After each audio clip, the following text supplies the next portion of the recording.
compartir algunas cosas referentes a nuestro curso del Sermón de la Montaña. Vamos a orar, a poner este tiempo en las manos del Señor y que sea tu Espíritu el que nos ilumine en el conocimiento de su palabra. Padre, gracias te damos por darnos el privilegio de estar hoy en esta clase. Gracias por cada participante, cada hermano, hermana que ha decidido tomar un tiempo y dedicárselo al estudio de tu palabra.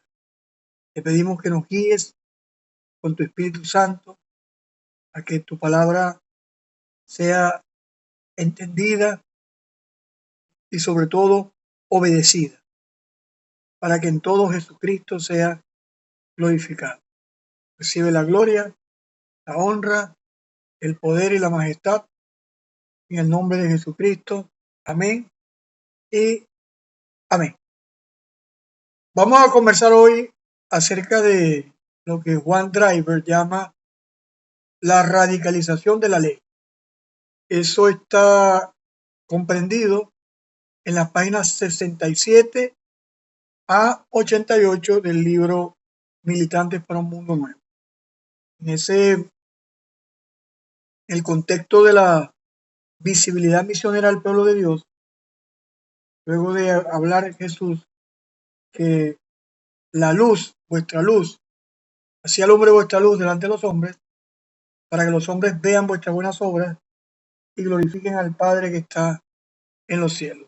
Entonces, en el mismo discurso arreglado por Mateo, Mateo nos coloca el tema de la ley.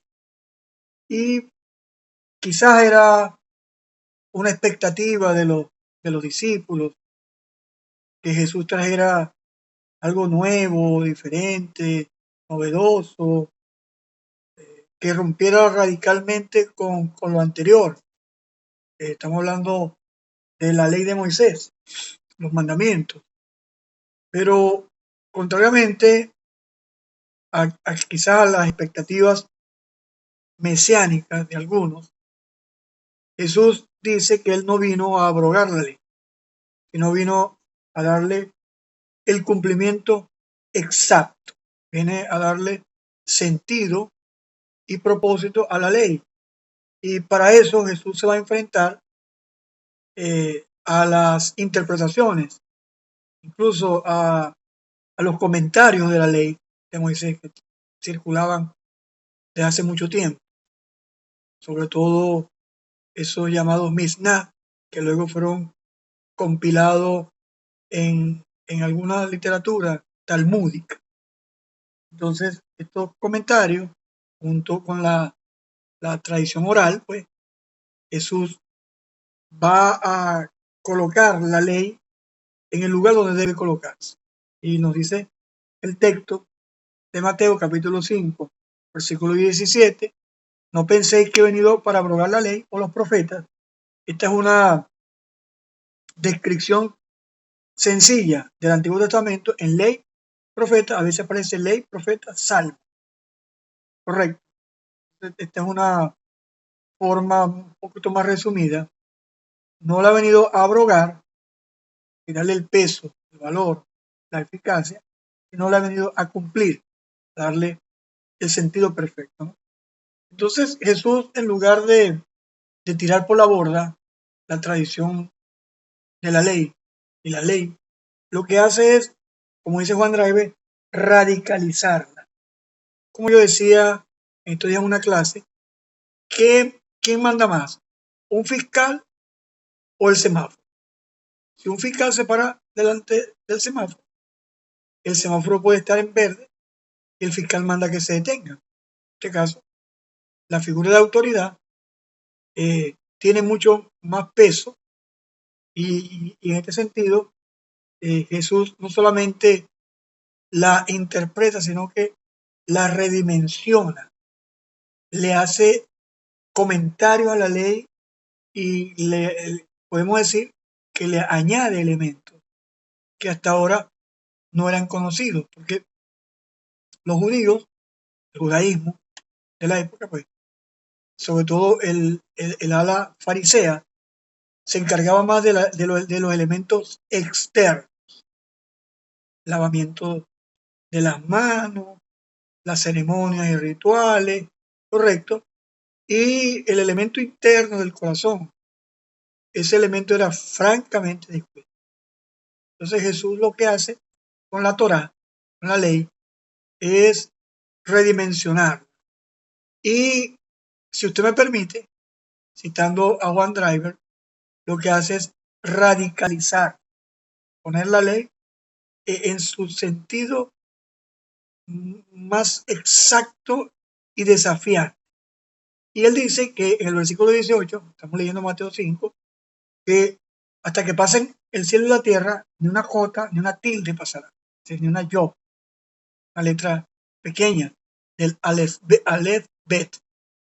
Entonces, esa pequeña consonante, todo se va a cumplir, sin ningún detalle de la ley va a pasarse por alto. Y hace alusión cielo y tierra, que es una frase del Berechit. En el principio creó Dios los cielos y la tierra. Entonces, por eso, cuando habla de cielo y tierra, se refiere a la totalidad de la creación. Una expresión semítica que habla de toda la creación.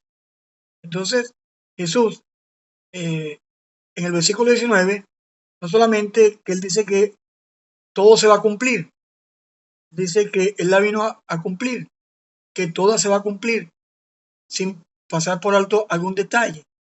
Pero una cosa es el cumplimiento de la ley y otra cosa es la interpretación de las escuelas. En ese entonces habían dos escuelas predominantes. Estaba Hillel. Hillel fue el papá, digamos así, rabínico de Gamaliel, y Gamaliel a su vez formó al joven Saulo de Tarso. Y por otro lado está la escuela de Shammai. Son dos escuelas muy diferentes, sobre todo diferentes temas. Chocaban diametralmente pues las interpretaciones de la Torá, de la ley de Moisés. Entonces Jesús habla no solamente del cumplimiento, sino también Jesús nos va a hablar de que cualquiera que quebrante uno de estos mandamientos muy pequeños, vuelve a los detalles, esos detalles que parecen insignificantes, pero están allí con un propósito, porque Dios es un Dios que regula, que determina, que le da propósito, sentido a la vida humana. Por eso dice el deuteronomista, qué pueblo de la tierra tiene un Dios como Adonai y qué pueblo de la tierra tiene una ley como la Torá? Sí, la Torá es el marco referencial, el marco de vida, las instrucciones, mandamientos, decretos, estatutos que iban a determinar la vida del pueblo de Dios. Ahora, una cosa es la Torá y otra cosa es la interpretación de la Torá por parte de las facciones, por decirlo así, del judaísmo de la época y antes de eso también, ¿no? Por eso este señor Adolf Reutemann habla de el judaísmo del segundo templo y a mí me gusta a Adolf Reutemann cuando se centra en los elementos historiográficos, pero cuando él empieza a teologizar, pues patina. Creo que el profesor Emil Cordero lo incluyó en los teólogos de la sospecha. Hombre, sí, ellos pelearon a la casuística, correcto, daba lugar a especulaciones que se fueron acumulando con el tiempo. Correcto, Emil, correcto. Yo creo que tú incluías a Reutemann, este versado curador de los rollos del Mar Muerto, entre este brillante artículo que tú hiciste, una especie de un ensayo un poquito más amplio sobre los teólogos de la sospecha. Ahí estaba uno de ellos, Sí, correcto. de esos paladines. ¿Me puedes conversar? Sí, Si quieres conversar un ahí. poquito de eso, amplíanos eso, por favor. Bueno, la esencia del artículo es que el artículo trata de las de la desfiguración de la escritura por parte de los teólogos antisobrenaturalistas, es decir, los teólogos liberales que niegan el milagro y por eso presentan la historia de Israel como una copia por ejemplo, de las historias politeístas de los mesopotámicos, de Mesopotamia, y así como por su influencia deísta, que niega lo sobrenatural, llegaron a desfigurar la teología y convirtieron la teología en una suerte de, de trinchera de un grupo de teólogos de Tubinga y de otras universidades alemanas que luego pasaron esas teologías, las pasaron hacia Estados Unidos y de Estados Unidos llegaron a Venezuela y por eso surgen seminarios como el Seminario Bíblico Latinoamericano que también coqueteaba con el marxismo y bueno, se mezclaron tantas teologías, ¿no? Para tratar de negar lo sobrenatural en las escrituras y esto degeneró en una teología liberal que, bueno, que niega lo sobrenatural y comenzando por la inspiración. Esto es más o menos lo que trata el libro y hace un paneo de unos cuantos teólogos colocando en primera línea de batalla a Wellhausen como el campeón mundial. Correcto. Esto por la teoría De la documental del hipótesis Pentateuco. documentaria. Exactamente. Correcto. No, interesante el artículo. En cualquier momento lo vuelve a compartir porque de verdad tiene bastante valor desde el punto de vista. Bueno, si los compañeros quieren, yo se los envío, los pongo en Telegram por ahí para que creo que yo lo puse en Telegram. Sí, pero sería bueno que lo nuevamente porque a veces la gente no lo descarga o no lo toma en cuenta hasta que se le hace una reseña o una referencia, que es lo que estamos haciendo hoy, ¿no? Entonces, buen artículo, vale la pena leerlo. Ahora, volviendo al texto, gracias Emil por tu opinión, el texto nos habla de quebrantar los mandamientos. Y hay un discurso, creo que no sé si es Mateo o Lucas, que lo arregla, sobre esa controversia que hubo con los saduceos por el levirato. Esa ley de que moría la mujer y la mujer iba pasando de los hermanos a los hermanos. Y los saduceos le preguntan a Jesús en la resurrección, por supuesto, los saduceos, una casta aristocrática, pegada a los intereses económicos y alejada pues de la ortodoxia judía, por decir algo, pues dice que cuando la mujer muera, ¿de quién va a ser el marido? Y Jesús le dice que vosotros erráis porque ignoráis las escrituras y el poder que hay en ellas.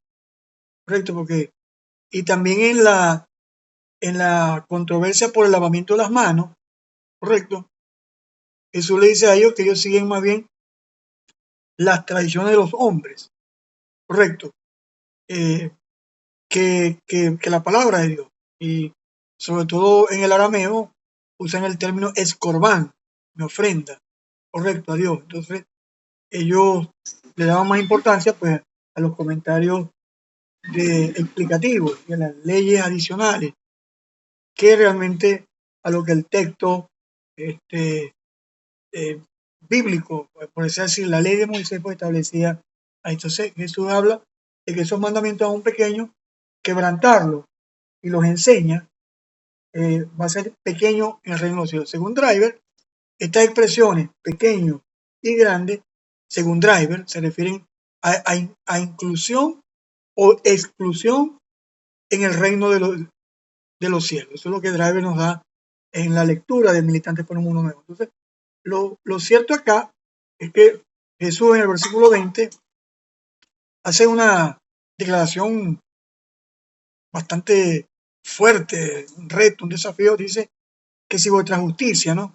Las obras de justicia, la forma de vivir la vida, de demostrar la vida, la práctica de vida, lo dice en el versículo 20, que si esa justicia no supera a los escribas y fariseos, que eran los más legalistas y fieles cumplidores sobre todo de los elementos externos de la ley, y para ellos es una sorpresa que Jesús le dice en esa controversia por el lavamiento de las manos, que lo que contamina al hombre no es lo que sale, sino, perdón, no lo que entra, sino lo que sale. Una declaración, pero bastante radical, que me imagino que dejó boquiabierta, boquiabierto a más de uno. Entonces, Jesús dice que, que la ley tiene en la puesta en práctica, en la vida práctica, la, la forma de vida de sus seguidores debe superar la forma de vida de los religiosos, que son en este caso escribas y fariseos. ¿Por qué?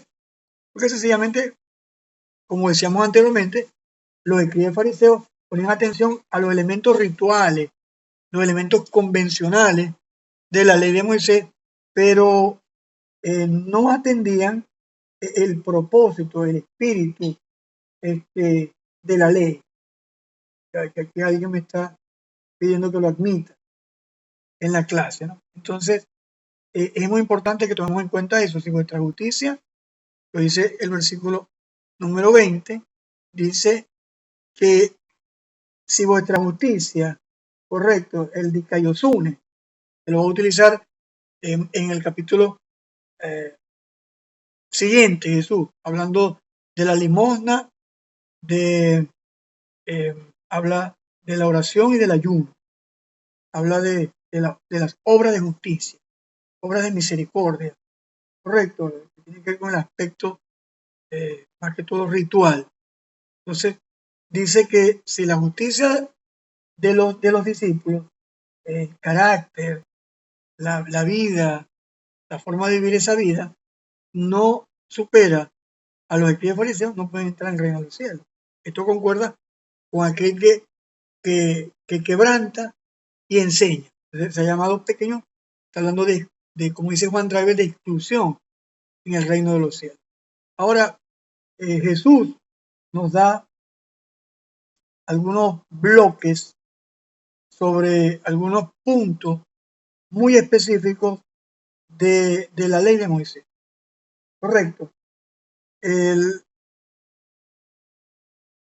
Aquí tenemos la lámina que dice que más allá del legalismo, el corazón de la demanda. Jesús no anula la ley, sino que la lleva a su intención original. La justicia del militante debe superar la de los escribas porque nace del compromiso interior, no del mero cumplimiento externo. Esa era la gran diferencia entre los discípulos del Mesías y los religiosos que observaban la ley. Decía Jesús en otra oportunidad que los fariseos recorrían cielo y tierra buscando un propósito y lo hacían 2 veces más hijos del infierno ellos mismos. Entonces, era eso, por intentar sustituir lo interno, el valor interno de transformación de la ley, correcto, por la simple observancia. Y esto se prolonga en la iglesia naciente, ya en la región de Galacia, tenemos el grupo de los judaizantes que piensan que añadiéndole a la gracia la observancia de la ley de Moisés, pues van a ser salvos. Y esto es el común denominador de todos los grupos sectarios. Ellos creen que la gracia no es suficiente, que algo hay que hacer. Hay grupos que creen que ayunando, orando, haciendo vigilia o practicando buenas obras van a ser salvos, ¿no? Otros a través de rituales religiosos, en fin, ¿no? ¿Por qué? Porque no se ha comprendido el valor supremo de la gracia. La gracia de nuestro Señor Jesucristo ha sido manifestado para salvación. Dice Tito, enseñándonos que, renunciando a la impiedad, a los deseos mundanos, vivamos en este siglo sobria, justa y piadosamente. Entonces, la gracia es lo que, esa salvación por gracia, es lo que hace que yo pueda vivir una vida transformada, no lo contrario. Yo siempre le digo a la gente, yo soy salvo, ¿verdad? No soy santo para ser salvo, es lo contrario. Es decir, hay gente que cree que santificándose va a ser salvo. Es lo contrario, correcto. Entonces Jesús no vino a abrogar la ley, sino a darle el justo cumplimiento. Y nos comienza a lanzar bombas más fulminantes que las que están lanzando allá en el Golfo Pérsico. Lo primero, que Jesús nos habla de la eliminación del homicidio. Entonces Jesús va al radio, a lo más radical de la ley, ¿no? Entonces ellos conocían la Torá y Jesús le dice en el 21, ustedes escucharon a los antiguos, hablando de la tradición oral, los intérpretes de la ley, los maestros de la ley, ¿no? Y Jesús le dice a ellos, aquí tengo dos hermanos que están entrando, le dice a ellos, ustedes escucharon a los antiguos, no matarás.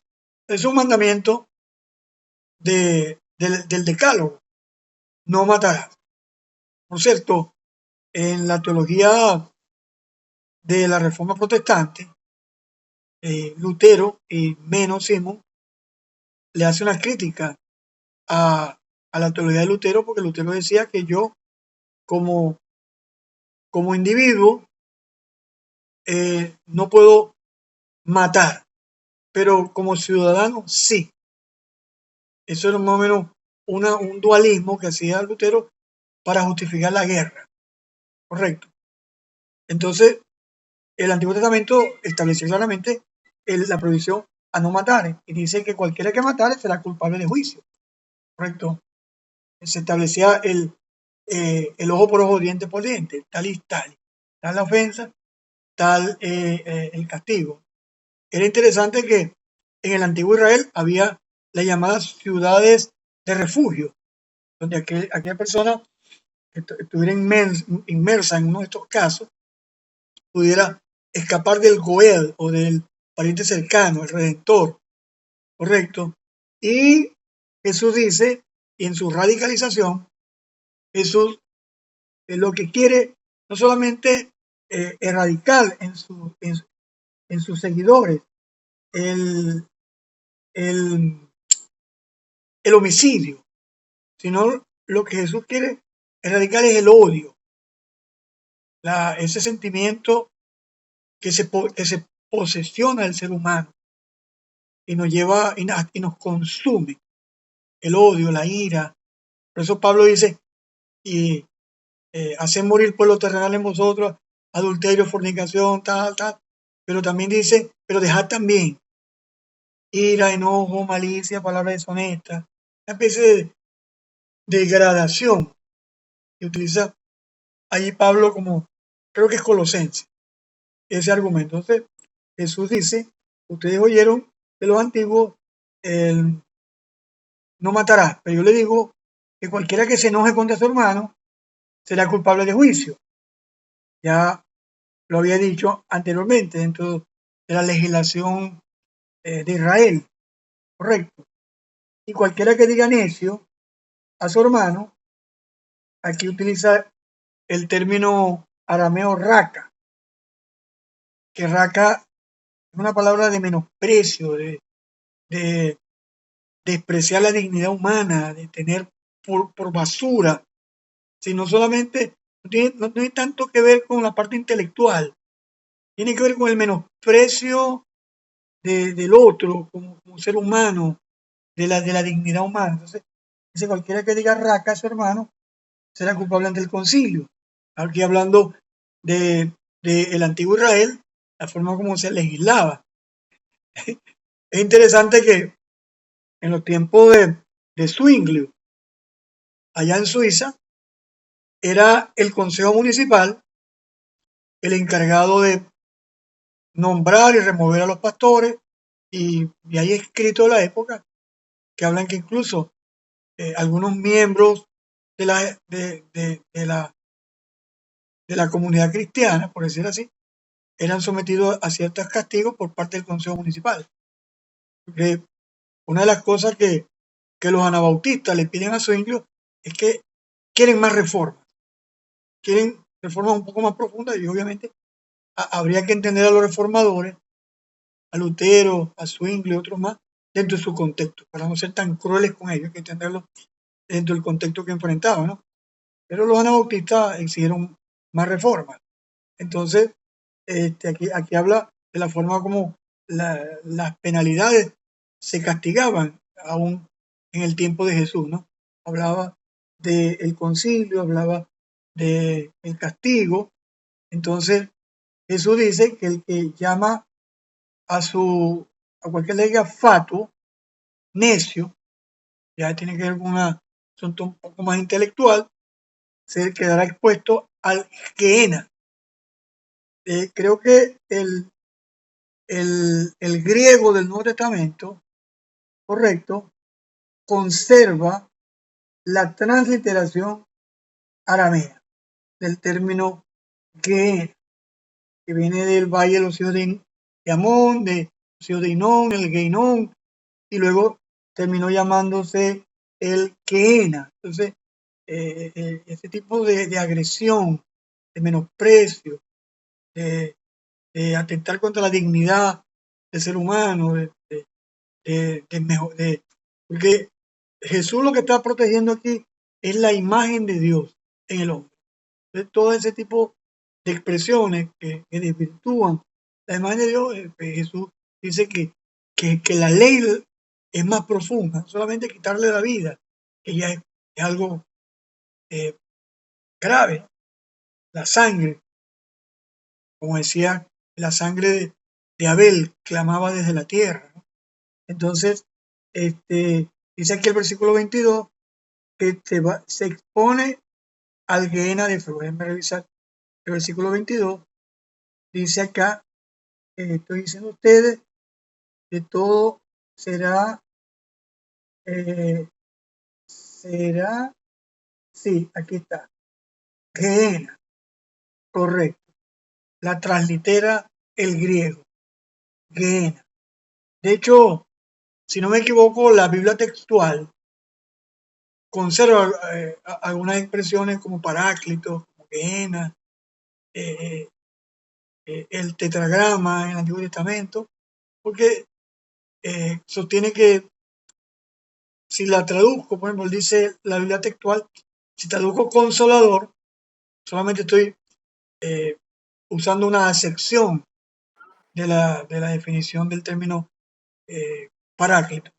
Entonces, lo mismo ocurre con Gehenna, que tiene que ver con, hay todo un trasfondo histórico-cultural, por así decir, teológico, en este término Gehenna. Los escolásticos traducen infierno porque ellos piensan que en el infierno, en la parte más baja de la tierra, estaban las almas de los penitentes. Entonces, para ellos, eso lo llamaron infierno. Pero el término realmente es un término arameo, y esto apoya la tesis de Joaquín Jeremías de los paralelismos y las expresiones arameas dentro del texto griego del Nuevo Testamento. Ok, lo siguiente que Jesús nos va aquí a mostrar en esta radicalización de la ley es bien interesante, ¿no? Voy a utilizar la lámina que estoy utilizando. Driver destaca que el insulto raca es tan destructivo como el crimen físico. La prioridad del militante es la paz interpersonal y va a trasladarse al culto. Jesús va a hablar de algo que a ellos les preocupa mucho, les interesa mucho, la parte ritual, la parte del culto. Entonces, en cuanto a ese culto, Jesús le dice a ellos, eh, dice, y, por tanto, versículo 23, si traes tu ofrenda al altar, en una legislación levítica, de todos los sacrificios, las ofrendas están bien determinadas, entonces resulta, ahí te acuerdas de que tu hermano tiene algo contra ti. En este caso, según la radicalización de la ley de Jesús, es el ofensor el que se ha dado cuenta que el hermano tiene algo contra él. Sí, tiene que saber. A veces nosotros nos hacemos los locos, como decía David Seaman, el autor de Curación a los Traumas Emocionales, que muchas veces enterramos vivos y hemos ofendido a gente, y le hemos hecho mal a la gente y nos tendemos a enterrar un vivo. Le echamos vivo, le tiramos en 3 metros de profundidad pala de arena y nos olvidamos pues de la ofensa que hemos cometido. Entonces, para Jesús es más importante en la radicalización de la ley, sin menospreciar la ofrenda. Aquí Jesús no está hablando contra la ofrenda. Jesús está hablando que si tú traes la ofrenda y te acuerdas de tu hermano, que tu hermano tiene algo contra ti, aquí se utiliza la frase contra ti, pero en el texto de Mateo 18, los mejores manuscritos obvian la expresión si tu hermano peca contra ti. Esa contra ti, manuscritos más antiguos, no colocan la frase contra ti, sencillamente si tu hermano peca, correcto. Entonces, pero aquí el texto sí la tiene y de repente reconstruyen más adelante el capítulo 18 utilizando esta preposición contra ti, esa frase. Entonces, Jesús dice, deja tu ofrenda delante del altar y anda y reconcíliate primero con tu hermano. Sí, la relación interpersonal, el valor humano, supera el elemento culto. Entonces nosotros muchas veces en las iglesias evangélicas le damos más importancia al culto, a lo sobrenatural, al asunto litúrgico, por decirlo, dependiendo de los grupos de qué denominación sean, y el ser humano, la persona, es el centro de la atención de la radicalización de la ley por parte de Jesús. Entonces, dice Jesús, y aquí habla en los versículos 25-26 del contexto de, de la legislación judía de la época, dice, ponte de acuerdo con tu adversario pronto, en tanto que estás con él en el camino, o sea que el adversario te entrega al juez, correcto, y el juez al alguacil y se ha echado en la cárcel. Y no te van a sacar de la cárcel hasta que pague el último cuadrante. Hay una parábola en la Biblia que habla acerca del perdón, y es la parábola de los dos deudores.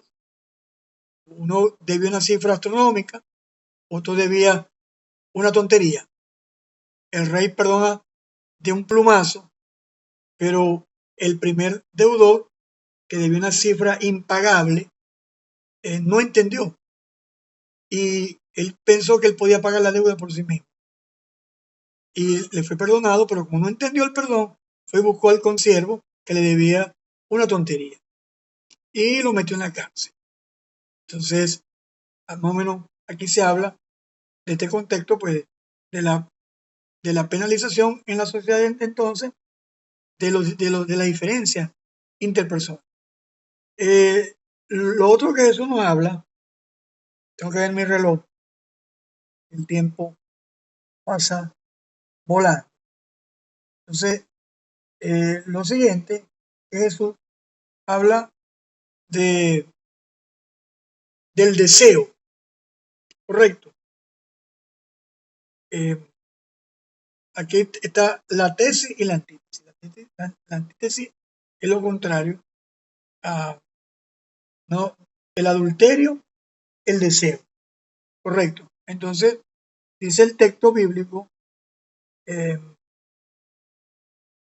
versículo 27, oíste que fue dicho, no cometerás adulterio.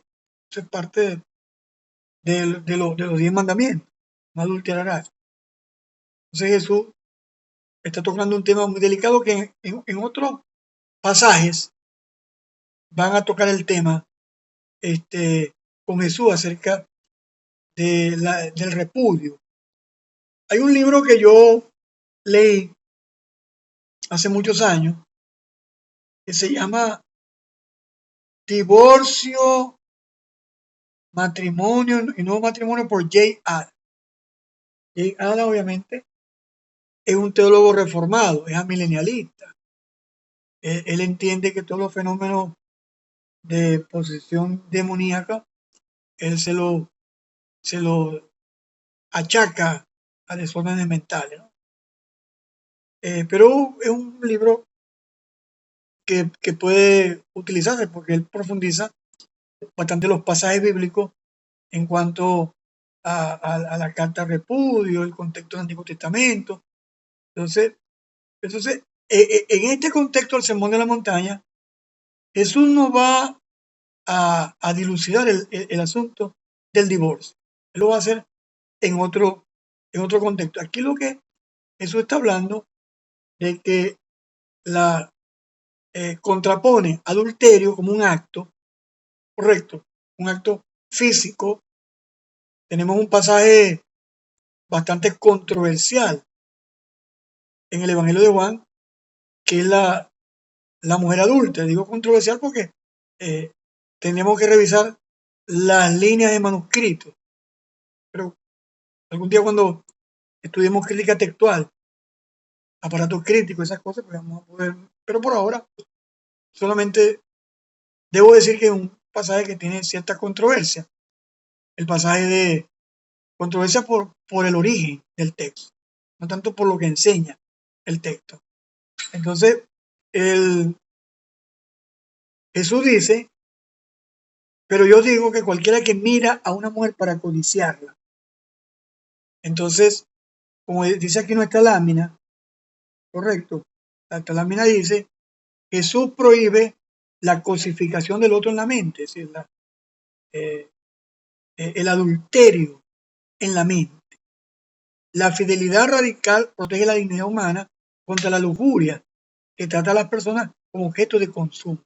Es decir, esto es muy habitual hoy, que la mujer sea simplemente un objeto sexual para ganar ventas en los productos, ¿no?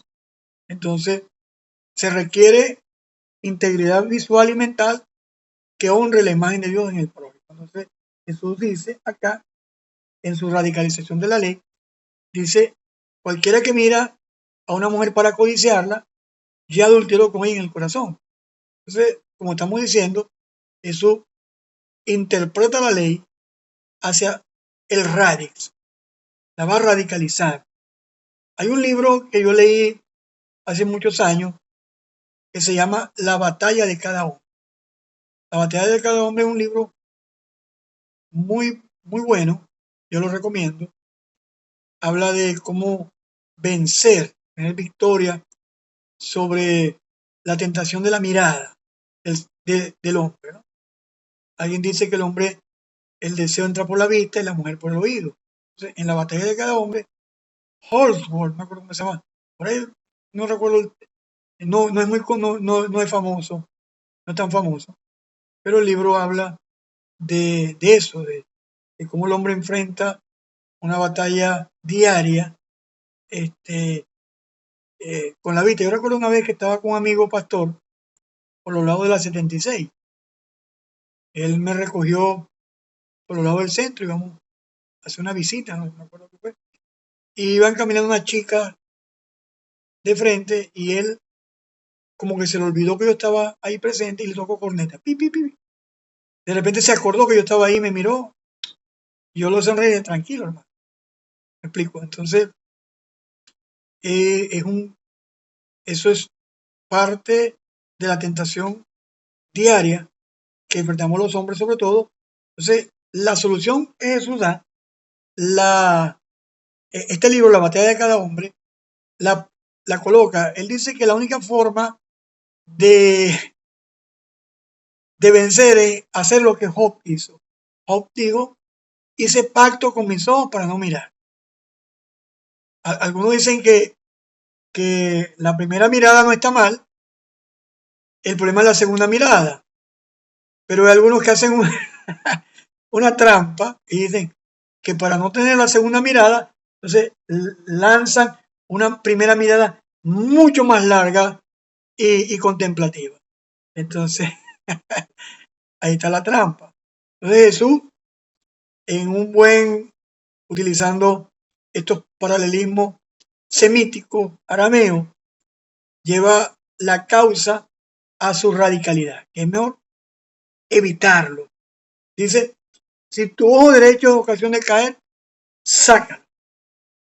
Y échalo de ti, pues es mejor que se pierda uno de tus miembros y no que todo tu cuerpo sea echado en el Gehenna. Utiliza otra vez esta expresión. Y si tu mano derecha te ocasiona de caer, corta, échala de ti, porque te es mejor que se pierda uno de estos miembros y no que todo tu cuerpo sea echado en el Gehenna. Si está hablando, y en esto, el autor del libro La batalla de cada hombre es genial, porque dice que tengo que disciplinarme. Tengo que disciplinarme. Sí, una famosa, correcto, hipérbole oriental. Correcto, de origen semítico. Entonces, esta hipérbole oriental nos coloca que el acto debe cortarse. Correcto. Debe cortarse, debe evitarse. Y esto es lo que la batalla de cada hombre recomienda. El seguido, Jesús, aquí va a tocar un tema que yo estaba hablando recientemente, tiene que ver con el divorcio. Jesús dijo, versículo número 21, también fue dicho, cualquiera que repudie a su mujer, dele carta de divorcio. Correcto. Entonces, lo que la legislación mosaica establece. En otro contexto, Jesús dice que Moisés le dio carta de repudio por la dureza del corazón. Correcto. Entonces, ¿qué hace Jesús? Jesús radicaliza.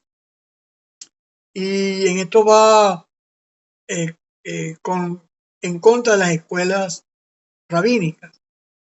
Yo creo que Hillel era un poquito más liberal que Shammai, sobre todo en la interpretación de la cosa indeseada que hablaba la ley de Moisés, ¿no?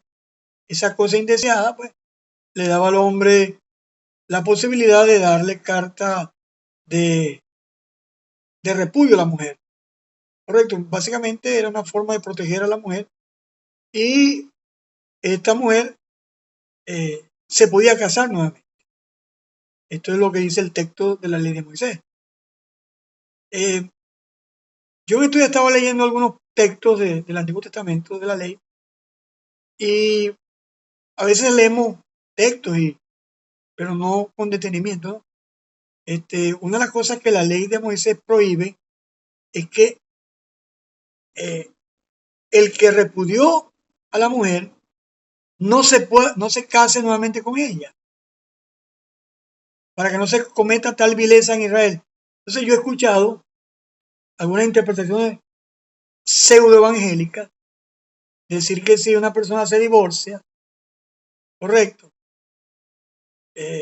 y se casa con otra persona, tiene que divorciarse del segundo matrimonio y volverse a unir con el primero. Entonces yo cuando leo este pasaje del Antiguo Testamento digo, no, pero si la ley de Moisés pues establecía lo contrario.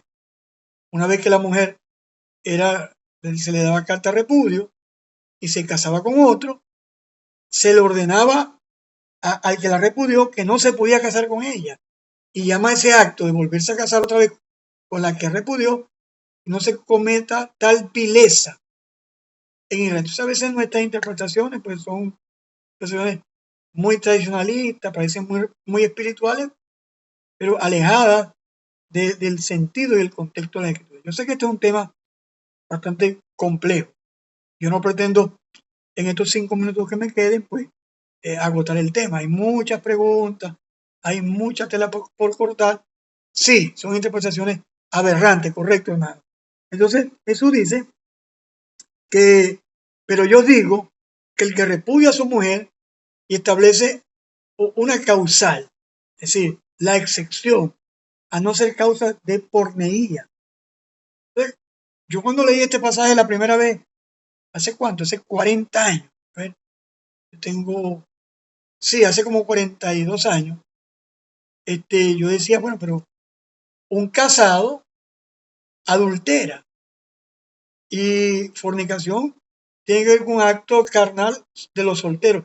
Pero resulta que el término es porneía, que es un término mucho más amplio, que se refiere a toda una gama de inmoralidad sexual. Entonces Jesús dice a no ser por causa de porneía, que por cierto, Adams la explica muy bien en el libro Matrimonio, Divorcio y Nuevas Nupcias. Creo que por ahí más o menos el título yo lo tengo.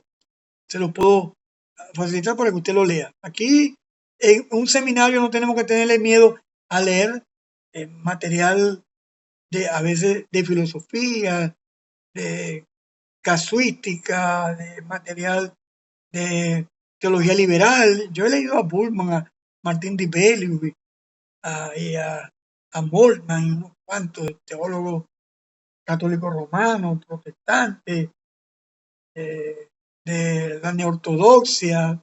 Aquí no he leído, también he leído teólogos bautistas, reformados, pentecostales, anabautistas, más que todo. Entonces, no hay que tenerle temor porque es el carácter de la evaluación, de la investigación, de la creación de criterios correctos en el quehacer teológico.